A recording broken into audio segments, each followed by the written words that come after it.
साने 9 मई को पाकिस्तान की तारीख में ना भुलाया जाएगा और ना ही मुलव्विस शरपसंद अनासिर, मंसूबा साजों और सहूलतकारों को माफ किया जा सकता है। इस साने से जुड़े तमाम मंसूबा साजों और सहूलतकारों के खिलाफ आईने पाकिस्तान और कानून के मुताबिक सजाएं दी जाएंगी, चाहे उनका ताल्लुक किसी भी अदारे, सियासी जमात या मुआशरती हैसियत से क्यों ना हो।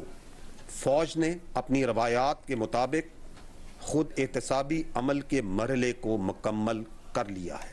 गैरिजन्स, फौजी तनसीबात, GHQ और जिना हाउस की सिक्योरिटी और तकद्दुस को बरकरार रखने में नाकाम हुए 3 अफसरान बाशमूल एक लेफ्टिनेंट जनरल के ओहदे के अफसर को नौकरी से बर्खास्त कर दिया गया है।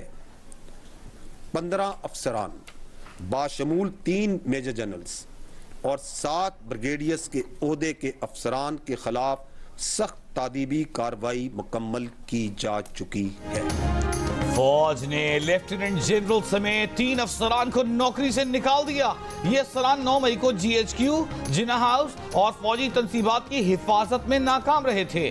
3 मेजर जनरल, 7 ब्रिगेडियर समेत 15 अफसरान के खिलाफ तादीबी कार्रवाई मुकम्मल। DGISPR मेजर जनरल अहमद शरीफ चौधरी का ऐलान, कहा सानहाए 9 मई को न भुलाया जाएगा, न मुलव्विस अफराद और मंसूबा साजों को मुआफ किया जाएगा, चाहे उनका ताल्लुक किसी भी इदारे, सियासी जमात या मुआशरे में किसी भी हैसियत से हो। सबको आईने पाकिस्तान और कानून के तहत सजाएं दी जाएंगी। 9 मई के वाकयात का मकसद फौजी तनसीबात पर हमला करके फौज को रद्द अमल पर उकसाना था। फौरी रद्द अमल न देकर फौज ने घिनौनी साजिश को नाकाम बनाया। उस वक्त तक इंसाफ का मुंतजर रहेगा जब तक इसके मंसूबा साजों और सहूलतकारों को कैफरे किरदार तक नहीं पहुंचाया जाए। अगर ऐसा नहीं होगा तो कल कोई और सियासी गिरोह अपने मजमूम मकासद के लिए इस वाक़े को दोहराएगा, और अगर ऐसा नहीं होगा तो हर फर्द की जान, माल और आबरू के तहफ़्फ़ुज़ पर एक सवालिया निशान रहेगा। हमें यह भी मालूम होना चाहिए कि इसके अलावा इसका कोई हल नहीं कि हम इन मंसूबा साजों को पहचानें और इनको कैफरे किरदार तक पहुंचाएं। तवक्को नहीं थी कि एक सियासी जमात अपने लोगों को फौज पर हमलों पर उकसाएगी। 1 साल से सियासी मकासद और इक़्तिदार की हवस में झूठा प्रोपेगेंडा चलाया गया। सानहे 9 मई उस वक्त तक इंसाफ का मुंतज़र रहेगा जब तक मंसूबा साजों को कैफरे किरदार तक नहीं पहुंचाया जाता। DGISPR मेजर जनरल अहमद शरीफ की प्रेस कॉन्फ्रेंस, कहा आज कार्रवाई ना की तो कल कोई और सियासी गिरोह मज़मूम मकासद के लिए फौज को निशाना बनाएगा। फौज के लिए तमाम हकीकी सियासी जमातें काबिले एहतराम हैं। 15 मई को पैगाम दिया कि तमाम स्टेक होल्डर साथ बैठकर इत्तेफाक राय पैदा करें।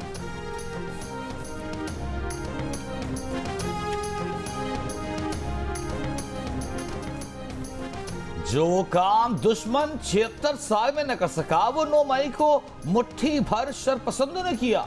सानहाए 9 मई की मंसूबाबंदी कई माह से चल रही थी। इस साजिश के लिए सोशल मीडिया पर झूठ फैलाया गया।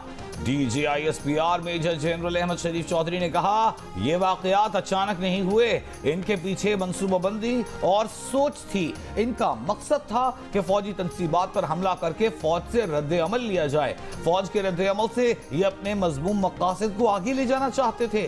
खवातीन को भी मंसूबे के तहत ढाल बनाकर आगे रखना था। जिस तरह का रद्द अमल वो चाहते थे दिया जाता तो उनकी साजिश कामयाब हो जाती। के तहत चलाए जाने वाले मुकदमात के सिलसिले में 102 शरपसंदों का ट्रायल किया जा रहा है और ये अमल जारी है। DGISPR मेजर जनरल अहमद शरीफ ने कहा है कि मिलिट्री कोर्स 9 मई के बाद वजूद में नहीं आई, पहले से मौजूद और फाल थी। सबूत देखने के बाद कानून के मुताबिक सिविल कोर्ट ने ये मुकदमात मिलिट्री कोर्स भेजे हैं। तमाम मुल्जिमान को सुप्रीम कोर्ट में अपील समेत मुकम्मल कानूनी हुकूक हासिल हैं। आर्मी एक्ट कानून और आइन का कई दहाइयों से हिस्सा है।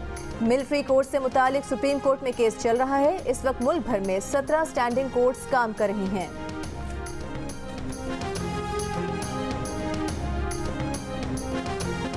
फौजी अदालतों में सिविलियंस के ट्रायल के खिलाफ केस सुनने वाला सुप्रीम कोर्ट का बेंच फिर टूट गया। विफाकी हुकूमत के एतराज के बाद जस्टिस मंसूर अली शाह का बेंच में बैठने से इनकार, खुद को बेंच से अलग कर लिया। चीफ जस्टिस ने अटॉर्नी जनरल से सवाल किया, आप जस्टिस मंसूर पर एतराज जानिबदारी पर उठा रहे हैं या मफादात के टकराव की बुनियाद पर? अटॉर्नी जनरल ने कहा, वफाकी हुकूमत ने जस्टिस मंसूर पर मफादात के टकराव की बुनियाद पर एतराज किया है। चीफ जस्टिस ने कहा, क्या वजीर आजम से पूछें कि किसी रिश्तेदारी की बुनियाद पर एतराज क्यों उठाया गया? क्या हुकूमत फिर बेंच को मुतनाज़ करना चाहती है? हुकूमत क्या पैगाम देना चाहती है? सुप्रीम कोर्ट ने इलेक्शन के हुक्म पर अमल दरामद न करने पर हुक्मरानों के खिलाफ सख्त एक्शन से गुरेज किया। सुप्रीम कोर्ट छड़ी का इस्तेमाल नहीं कर रही, मगर दीगर लोग किस हैसियत में छड़ी का इस्तेमाल कर रहे हैं? पार्लियामेंट में हमें लाइक माइंडेड जजेस कहकर पुकारा जाता रहा। सुप्रीम कोर्ट को दागदार ना करें, तज़हीक मत करें। सुप्रीम कोर्ट ने इब्तिदा में 9 रुकनी बेंच तश्कील दिया था। जस्टिस काजी फाइज ईसा और जस्टिस तारिक रसूद ने बेंच को मानने से इनकार के बाद 7 रुकनी बेंच तश्कील दिया गया। जस्टिस मंसूर की अलहदगी के बाद बेंच 6 जजेस पर मुश्तमिल रह गया।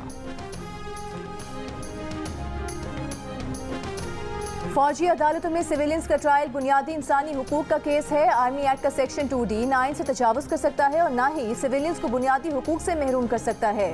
चीफ जस्टिस उमर अता बंदियाल के मिलिट्री कोर्स में सिविलियंस के ट्रायल के केस में रिमार्क्स। जस्टिस आयशा मलिक ने दरखास्त गुजार के वकील सलमान अकरम राजा से सवाल किया कि मिलिट्री कोर्ट्स अदालत हैं या नहीं, जिस पर सलमान अकरम राजा ने कहा कि मिलिट्री कोर्ट वो अदालत है जो सिविलियन से जिंदगी और आज़ादी छीनने का इख्तियार रखती है। जस्टिस एजाजुल एहसन ने कहा कि यानी आपको सिर्फ सिविलियंस की फौजी अदालत में ट्रायल पर एतराज है, जिस पर सलमान अकरम राजा ने कहा कि अमेरिका में मामूल की अदालतें काम जारी ना रख सकें तभी फौजी अदालतें हरकत में आती हैं। जस्टिस मज़ाहिर नकवी ने सवाल किया कि क्या मिलिट्री कोर्ट वो मुतवाज़ी निज़ाम है जिसे अदालत नहीं कह सकते, जिस पर सलमान अकरम राजा का जवाब था कि फौजी अदालत में सिविलियंस को बुनियादी हुकूक नहीं मिलते।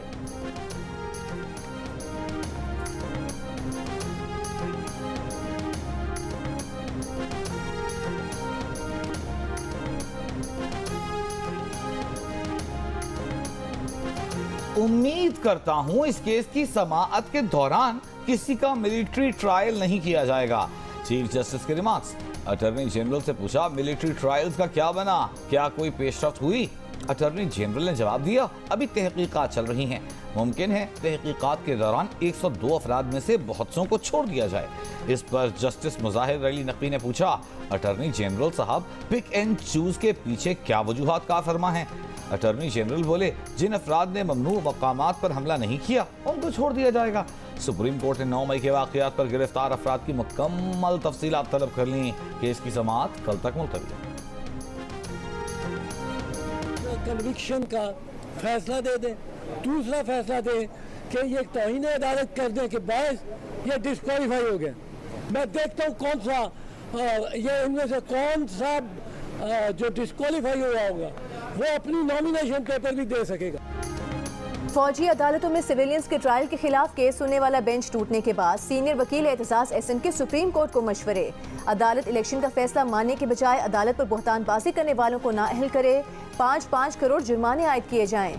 फैसले के खिलाफ बयानबाजी करने वाले हर शख्स को तौहीन अदालत की सजा दी जाए।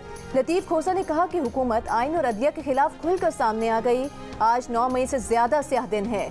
वकला बरादरी किसी को मुल्क का नुकसान नहीं करने देगी। 2 दिन के समाअत के बाद हुकूमत अचानक जस्टिस मंसूर अली शाह पर एतराज नहीं कर सकती।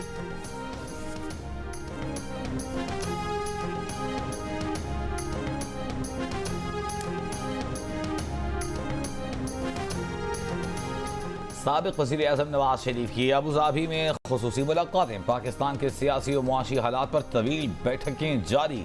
मुस्लिम लीग नून की चीफ ऑर्गेनाइजर मरियम नवाज से साबिक सदर आसिफ अली जरदारी, वज़ीर ख़ारजा बिलावल भुट्टो जरदारी की मुलाकात।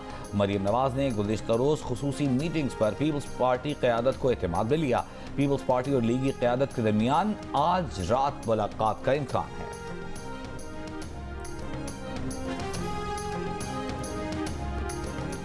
कायम मुकाम सदर सादिक संजरानी ने ऐवान सदर में जिम्मेदारियां संभाल ली। फाइनेंस बिल 2023-24 पर दस्तखत कर दिए।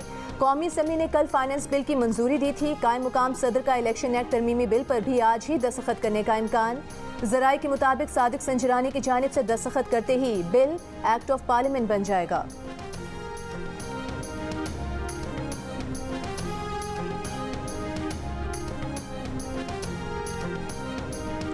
पाकिस्तान IMF के साथ स्टाफ लेवल मुआहदे के लिए पुरुम्मीद। पाकिस्तान आज IMF को मालियाती मुसव्वदा फराहम कर देगा, कल IMF अपना रद्द अमल देगा।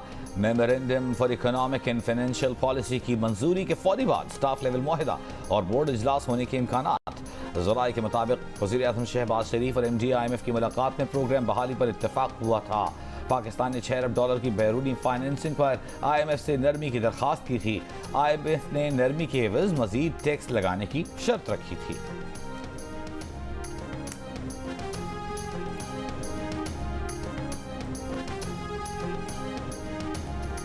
इस्तेहकाम पाकिस्तान पार्टी के रहनुमा ओन चौधरी भी दुबई रवाना। जहांगीर तरीन का अहम पैगाम दुबई में नवाज शरीफ और आसिफ जरदारी को पहुंचाएंगे।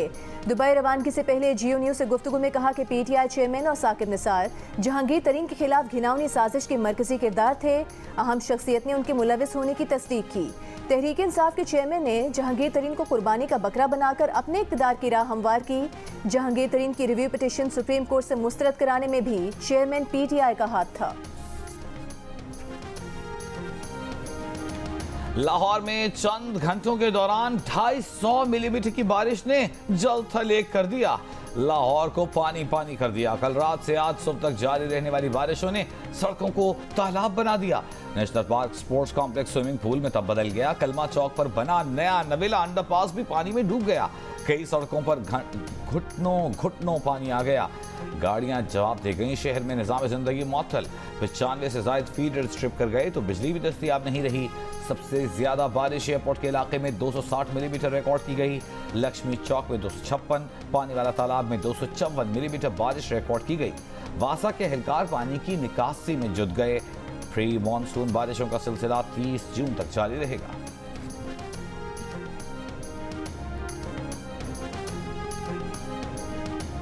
कोई कभी नहीं आई। लाहौर के मुतादिद इलाकों से बारिश थमने के 6 घंटे बाद भी पानी की निकासी ना हो सकी। सूरत हाल जूं की तूं। कलमा चौक, अंडरपास, नेशनल स्पोर्ट्स कॉम्प्लेक्स और दीगर इलाकों में अब तक सूरत हाल वैसे की वैसी। सड़कें ताहाल पानी में डूबी हुई हैं।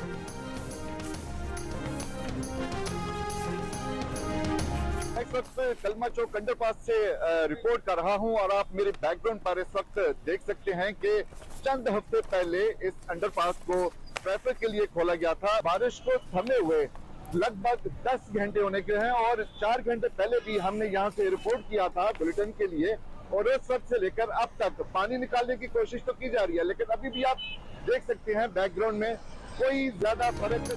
स्टेट बैंक ने शरह सूद 1% बढ़ा दी। शरह सूद 22% हो गई। स्टेट बैंक ने एलामिया जारी कर दिया।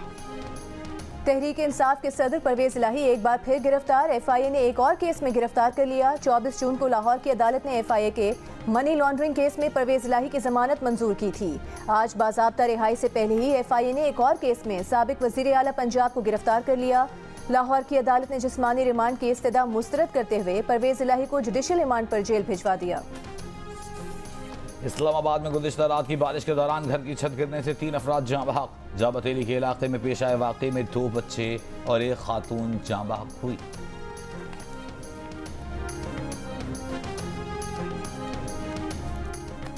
पंजाब, बलूचिस्तान, खैबर पख्तूनख्वा और आज़ाद कश्मीर में प्री मानसून बारिशों का सिलसिला जारी। मुख्तलिफ हादसात में 12 अफराद जाँ बहक, 15 जख्मी हो गए। सियालकोट और नारोवाल में आसमानी बिजली गिरने से 55 अफराद जाँ बहक हुए। शेखुपुरा में आसमानी बिजली गिरने से एक शख्स चल बसा। बुनेर में मकान की छत गिरने से खातून जाँ बहक, 6 अफराद जख्मी हो गए।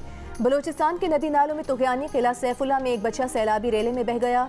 डेरा बुगटी और पीरको में शदीद बारिशों के बाद नदी नालों में तुग़यानी। आज और कल पंजाब के मुख्तलिफ शहरों में मजीद बारिशें होंगी। PDMA ने अलर्ट जारी कर दिया। मुल्क के मुख्तलिफ शहरों में गरज चमक के साथ बारिशों का यह सिलसिला 30 जून तक जारी रहेगा। अभी रेट पूछ के चले जाते हैं। जो 2 लाख की चीज़ है उसका 6 लाख मांग रहे हैं। वक्त के साथ साथ आहिस्ता आहिस्ता खुद ही कम करेंगे ये लोग। जानवर तो देखा है लेकिन जेब इजाजत नहीं दे रही। कीमतें सही आसमान पे चढ़ाई इन्होंने। पंजाब के मुख्तलिफ शहरों में बारिशों के बाद मवेशी मंडियों में बुरा हाल। व्यापारी भी कीमतें कम करने को तैयार नहीं। हाफिजाबाद और गुजरांवाला की मंडियों में कीचड़, गंदगी से खरीदारों की आमद रफ्त में कमी।